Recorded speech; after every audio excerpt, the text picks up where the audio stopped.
Yes mga lods, magandang araw po sa ating lahat mga lods. Gagawa naman tayo ng ating recipe for today mga lods, no? Ito simple lang ito mga lods, pero simple man siya pero yummy siya mga lods, no?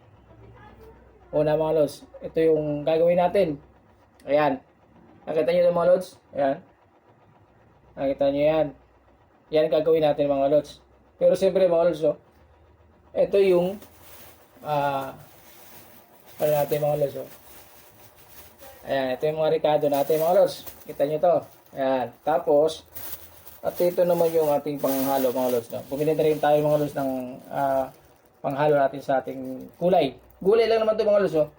Ang gagawin natin dito mga lods is yung tinatawag na palusag mga lods, no? Palusag. Yun ang gagawin natin mga lods. Ayan, pero unahin natin itong gulay mga lods, oh. Babalatan mo natin siya. Ayan. Sige, puputulin muna natin dito mga lods. Tapos unahin natin yung dahon mga lods para madali lang, no? Ayan.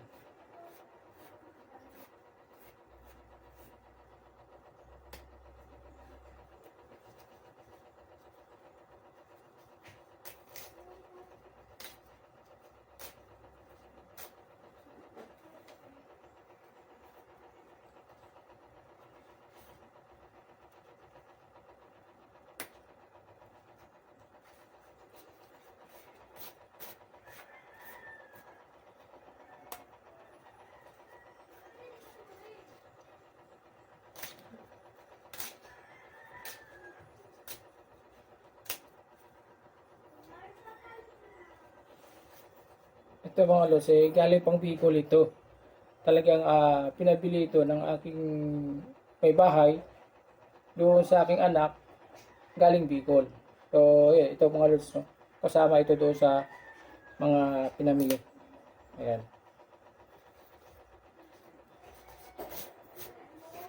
So, mamaya mga lods, ipapakita ko sa inyo paano natin gagawin ito. Ito inaano lang muna natin mga lods para hinihimay-himay muna natin ito. Yan, ganito. Sa dahon lang ito mga lods, Pero siyempre itong tangkay mamaya ay ating babalatan. Babalatan natin ito mga lods. Ang pagbalat nito, siyempre, ganito pagbalat nito mga lods, no?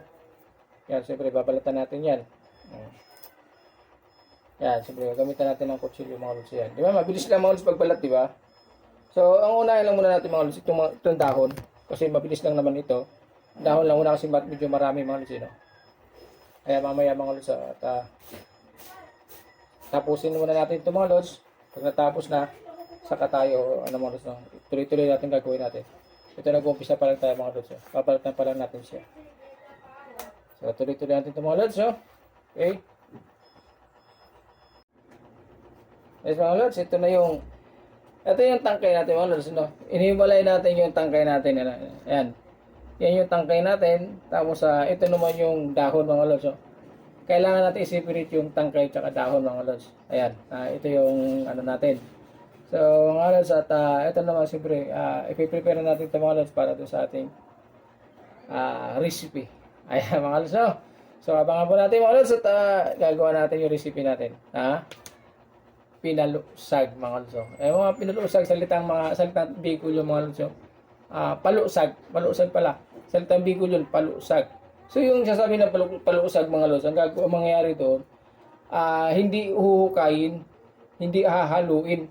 Kasi ito ang gusto kong luto ng sa gabi mga lods, yung hindi uhukayin, buo lang siya ganito. Tapos yung dahon niya buo lang. Tapos hindi siya madudurog. Yun ang natawag na palusag mga lods. Sa Bicol yun Ayan mga lods, di ko alam kung anong tawag yun sa Tagalog mga lods. Pero yun lang din sa Bicol lang din ako nakatikim ng gano'ng mga lods, no, na palusag na hindi dudurugin. So ayan mga lods, abangan natin i-prepare natin ating recipe for today. Okay? Ayan mga lods, hello po mga lods, ayan umpisahan natin paglagay ang ating mga mga lods, itong lulutuin natin na palusag. Ayan, ililagay natin muna natin yung karne mga lods. Pailalim natin siya. Ayan. Ayan. Kaya kasi mga lods, kailangan tayo pailalim yung karne kasi nga medyo karne yan, matigas yan, kaya kailangan nasa ilalim siya. Tapos ilagay natin yung mga dahon. Ayan, yan na yung dahon ng gabi mga lods, no? Ayan.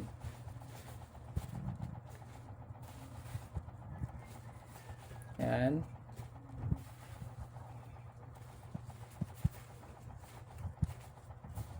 Medyo marami yung dahon natin mga lods, no? At pero pagka yan mga lods yan naluto na, iimpis na yan mga lods, bababa na yan, makukunti na lang yan mga lods, no? Kasi ano pa naman, hindi pa masyadong ano mga lods, hindi pa luto, kaya kala mo napakarami, pero konti lang yan mga lods pagka naluto yan. So ayan, at isunod naman natin yung ano mga lods, yung ating tangkay, no? Yung ating tangkay. Ayan. Ayan ang ating tangkay.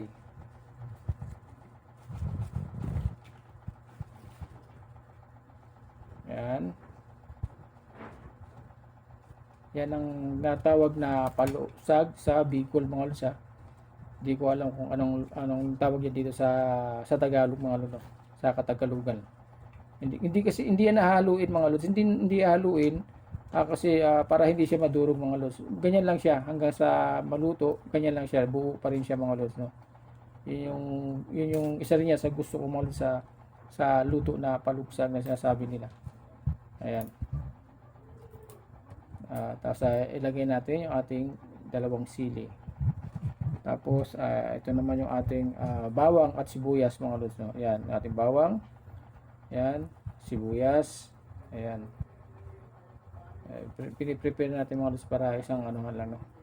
At ilalagay na rin natin mga lods yung ating gata. Parang yun ang pinakang sabaw niyan mga lods, no. Habang kumukulo yan, tuloy-tuloy ang kulo, yan. Unahin natin asin para malubog na. Ito yung ating gata mga lods. Ayan, yan ang ating gata. Ilalagay natin yan, at lagyan natin ng asin muna para pagkakulo na, ayan, mga ano na yung mga ricado natin.